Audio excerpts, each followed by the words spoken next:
Si quieres ampliar información sobre el tema del narcisismo, tienes a tu disposición en Amazon mis libros. Cómo reconocer a un narcisista, en donde damos una descripción precisa de este perfil. El contacto cero, que es la técnica definitiva para alejarse de un narcisista. La piedra gris, la polémica técnica para convivir con un narcisista. La madre narcisista y una explicación de las secuelas que dejan en sus hijos y que arrastran a lo largo de su vida. Y la dependencia emocional, doloroso trauma muchas veces provocado por el narcisista. Puedes encontrar todos estos libros en Amazon escribiendo en el buscador Antonio de Vicente. Hoy vamos a tratar un tema muy interesante, que es cómo los narcisistas provocan el daño en sus víctimas.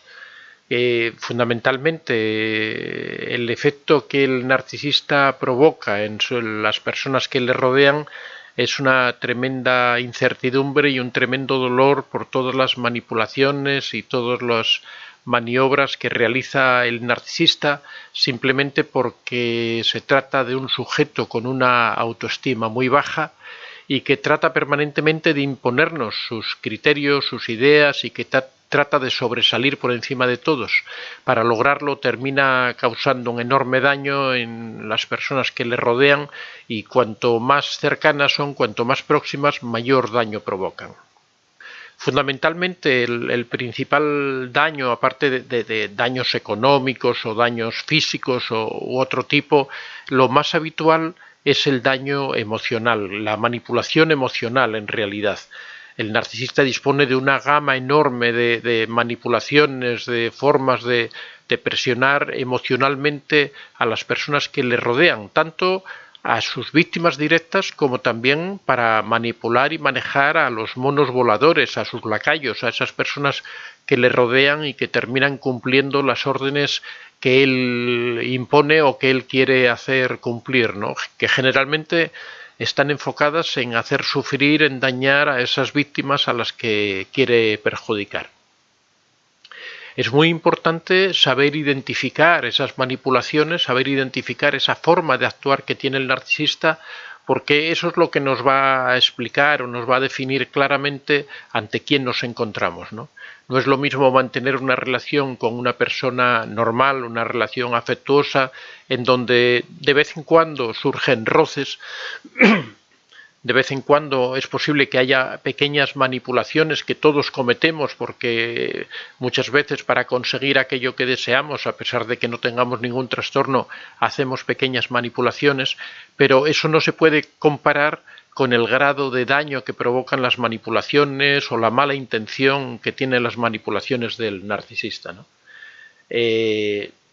Especialmente a medida que se va creando una proximidad con este personaje, a medida que uno está más cerca de él, ya sea en el mundo laboral, por ejemplo, un compañero de trabajo, un subordinado de un jefe determinado, la pareja, el hermano, en la medida en que vamos estando más cerca del narcisista, los daños que provocan estas manipulaciones son mucho mayores, porque también él tiene una capacidad más grande de llegar a nosotros de una forma más directa y más dañina. La primera preocupación que debemos tener es cómo poder identificar esas manipulaciones que provoca el narcisista, porque no siempre son unas manipulaciones que podamos decir que son perjudiciales inicialmente, ¿no? Sino que muchas veces llegan a nosotros con una apariencia de amabilidad. Muchas veces parece que están haciendo algo bueno, cuando en realidad lo que están es tratando de manipular, tratando de conducir nuestra voluntad por los caminos que ellos quieren, para que terminemos sufriendo, para que la víctima termine sufriendo esos daños que el narcisista quiere aplicarle, ¿no? Hay fundamentalmente tres tipos de patologías que utilizan la manipulación de forma constante y abusiva, ¿no? Serían los narcisistas, los psicópatas y también las personas antisociales.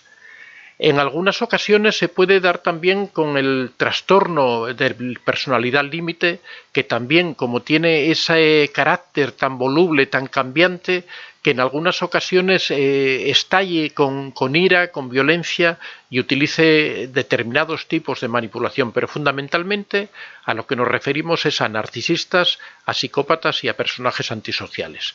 Esos serían los tres perfiles en los que en algunos casos se dan determinados grados de psicoticismo, de esa falta de consideración hacia el bienestar y hacia los derechos y que tienen todos los demás, ¿no?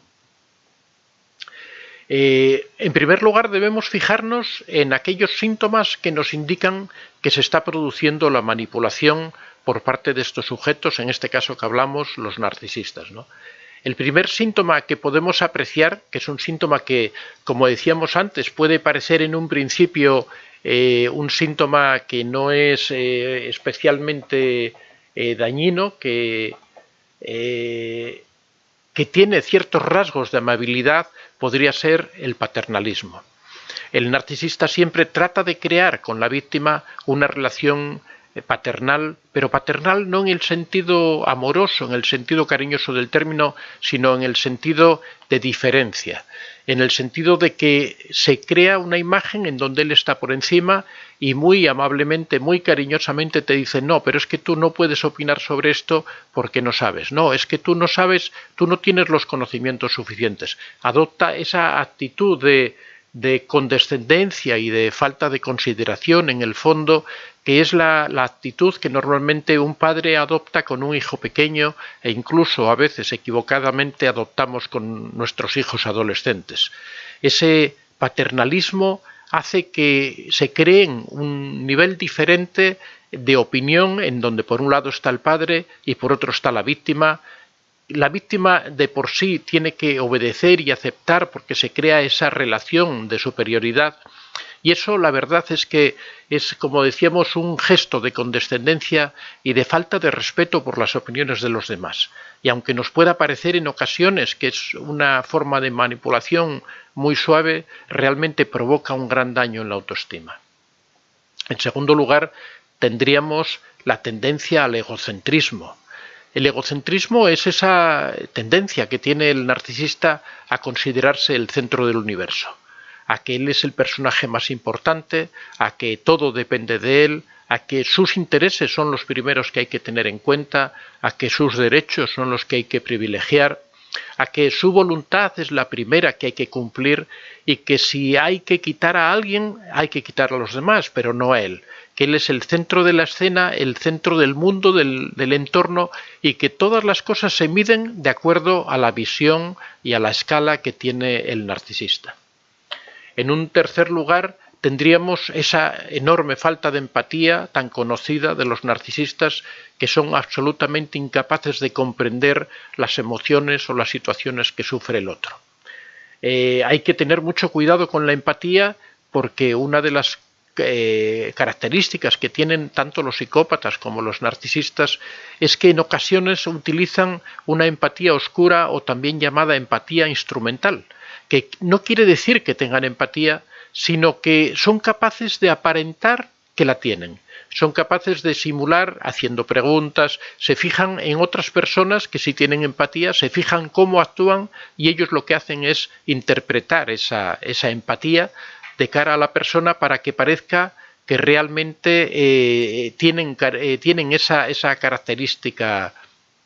Esto muchas veces puede llevarnos al error de pensar que el narcisista pueda tener ciertos rasgos de empatía, ciertos rasgos de humanidad. El cuarto rasgo podría ser la exclusividad en la relación. La exclusividad de la relación se refiere a cómo el narcisista va obligando a la persona a que considere que la relación con el narcisista es la más importante y que todas las demás carecen absolutamente de importancia. El narcisista trata de hacer ver por medio de esto que él requiere de un trato especial, que él es superior a los demás, que uno tiene que dedicar el 100% del tiempo a atender al narcisista, que el narcisista tiene que ser el centro de la vida de la víctima y que no va a permitir de ninguna manera que esa víctima se distraiga atendiendo otro tipo de cosas, preocupándose, por ejemplo, en ocasiones del trabajo, preocupándose de unos estudios, obliga a las víctimas a ir abandonando todos esos aspectos para que se centren únicamente en atender al narcisista. Quinto aspecto sería el aislamiento que provocan. El narcisista provoca en torno a sí, a las personas que le rodean, un cierto aislamiento.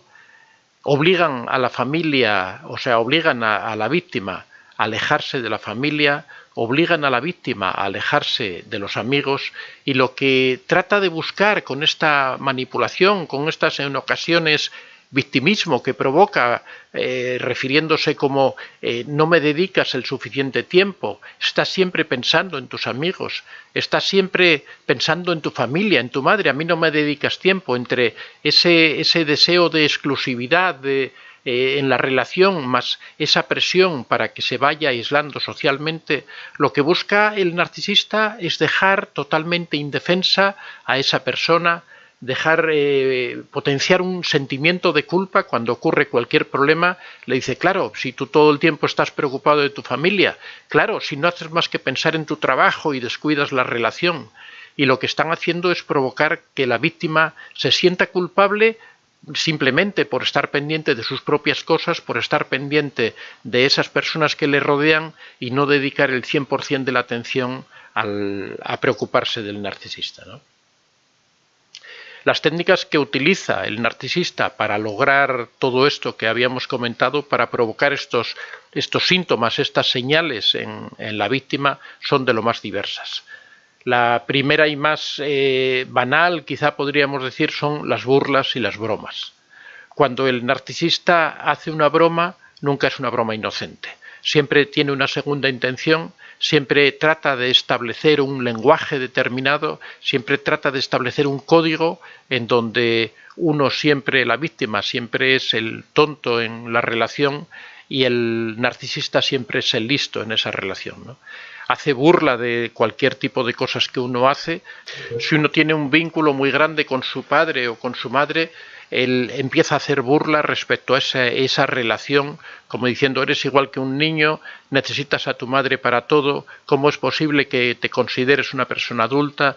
Y de esa forma va creando una especie de sentimiento de culpa, una especie de inseguridad en esa persona que al final termina dañando su autoestima. La segunda técnica que utilizan, como comentábamos, es el generar un sentimiento de culpa. En cualquier cosa que ocurra en la relación, rápidamente hacen culpable a la víctima de todo lo que ocurre. Utilizan un sistema comunicativo pasivo-agresivo, de forma que la persona se refugia en esa incapacidad que tiene para hacer frente a los problemas, tiene un cierto grado de indefensión psicológica, lo que hace que asuma todo lo que la otra persona le diga sin cuestionarlo para nada. Otra de las técnicas, el hacer gaslighting, es una de las técnicas más crueles que hay, ya que cuestionan las propias facultades mentales de la víctima. Llega un momento en que la persona no sabe si lo que piensa es real o no es real. Por ejemplo, esto se da mucho en la triangulación. Cuando les dicen, están dejando señales claras de que están triangulando con otra persona, de que están insinuando que pueden estar manteniendo otra relación con comentarios que van haciendo, con pequeñas pinceladas que van dejando, y cuando la víctima reacciona y empieza a acusar al narcisista de que realmente lo está traicionando, enseguida empiezan a decirles que son imaginaciones tuyas, es que no haces más que pensar en tonterías, es que le das vueltas a la cabeza en cosas que no tienen sentido, y hacen dudar a la víctima precisamente de la veracidad de lo que les acaban de contar. O sea que lo que hacen es dudar a una persona de sus propias facultades mentales, que eso es la esencia del gaslighting, ¿no? Hacer creer a alguien que lo que está percibiendo, lo que está sintiendo son fantasías, son alucinaciones. En cuarto lugar, sería generar un miedo al abandono. Esta es una de las cosas más crueles que hace el narcisista, que es que cuando la víctima trata de rebelarse, cuando la víctima trata de poner límites, cuando trata de decirle que no, lo que hacen es amenazarla con que la pueden abandonar. Decirle, ¿con quién vas a ir tú a vivir si te dejo yo? ¿Quién te va a mantener? ¿Quién va a soportar tus manías? ¿Quién va a aguantar tus lloros permanentes? Y de esta forma lo que hacen es crear una enorme inseguridad en esa persona que termina creyendo que realmente es así, que una vez que el narcisista la deja está absolutamente perdida. Esa creencia es permanentemente reforzada por parte del narcisista. En quinto lugar, es la técnica de aislar socialmente a la víctima. Esta es una técnica que es de largo recorrido, ya que empieza prácticamente desde el principio de la relación, con pequeños comentarios, con pequeñas señales, con pequeñas indicaciones que va dejando caer el narcisista poco a poco. Es que esa persona no me acaba de gustar, es que este amigo que tienes tú es un poco pesado, es que tu padre se mete mucho en nuestra vida, es que tu madre no se calla, vaya mujer. Poco a poco van dejando señales que a medida que va pasando el tiempo se van incrementando, y lo que van provocando es el aislamiento social y absoluto, familiar también, de la víctima, aislándola de cualquier tipo de apoyo, haciendo que quede totalmente indefensa. Cuando una persona no tiene a quién recurrir, no tiene a dónde ir porque se la ha ido aislando, al mismo tiempo, en ocasiones el narcisista también recurre a crear una falsa imagen de la víctima, haciendo comentarios con la familia, con los amigos, respecto a que la víctima tiene problemas, respecto a que está pasando una depresión, respecto a que es una persona muy insegura, y van creando una imagen, por un lado, de ellos como protectores, como personas sufridoras que son capaces de convivir por el gran amor que sienten por la víctima, que son capaces de soportar todos esos problemas que a los demás le cuentan que tiene la víctima, y por otro están dando una imagen de debilidad, de inseguridad de esa persona, de forma que cuando esa persona vaya a decirles a sus familiares no puedo continuar con este señor o con esta señora, no puedo mantener una relación con esta persona, le van a decir no, pero si es una bellísima persona, si la que tiene los problemas eres tú, no es él. Él es una persona solvente, es una persona de prestigio, sin embargo tú eres una persona totalmente insegura, porque el narcisista ha ido creando poco a poco esa imagen entre todas las personas que le rodean. Esto forma parte de ese aislamiento social, porque es una estrategia para que a esa persona le cueste comunicarse. Una vez que todo el entorno tiene esa imagen de la víctima, lógicamente no van a creer en ella y la víctima se va a sentir incomprendida y se va a sentir terriblemente sola. Todos estos procesos de manipulación tienen un efecto devastador en la víctima. Cuanto más estrecho es el vínculo, cuanto más larga también es la relación, cuanto más próxima e interconectada es la relación, mucho mayor es el daño, porque es un daño provocado más directamente. Esto tiene unas consecuencias gravísimas en cuanto que destruye la autoestima, porque poco a poco van haciéndole a la víctima perder el amor propio, perder la asertividad si es que la tenía, perder la seguridad en sí mismo, perder la confianza. Puede llevar incluso a cuestionar la salud mental, especialmente con el gaslighting, ¿no? Que uno llega a dudar de aquellas cosas que piensa, llega a dudar de las personas que le rodean, llega a dudar de uno mismo y sentirse culpable de todo lo que está ocurriendo. Todo este proceso de inseguridades, de baja autoestima, lo que hacen es un círculo vicioso en donde se propicia que ocurran otras formas de maltrato, se llega a aceptar cualquier tipo de situaciones, se produce esta indefensión aprendida que deja a la persona inerme, sin fuerzas para enfrentar absolutamente nada, y aceptando cualquier cosa que se le venga encima como una cosa más que ya hay que soportar y que uno no tiene la capacidad ni la fuerza para hacerle frente. Todo esto genera un enorme sentimiento de soledad en la víctima. La víctima encuentra que no puede amar o no puede confiar en el narcisista, encuentra que tampoco puede confiar en su propia familia, que no encuentra amigos, de todos los amigos que tenía, no encuentra a nadie a quien ir a confiarle todos esos problemas que sufre, y tiene un sentimiento enorme de soledad que lo deja devastado, que lo deja en absoluta inseguridad y sin ninguna esperanza de poder salir de esa situación. Soy Antonio de Vicente. Si te ha gustado este vídeo, puedes dar a like, y si aún no estás suscrito, puedes hacerlo en la parte inferior. Si deseas hacer algún comentario o sugerir algún tema, puedes hacerlo en la casilla de los comentarios. Recuerda que este es un espacio abierto y que siempre son muy bien recibidos todas las experiencias que hayas tenido y todas las opiniones que tengas al respecto. Estaría encantado de que las compartieras con nosotros. Muchas gracias a todos y que seáis realmente muy felices.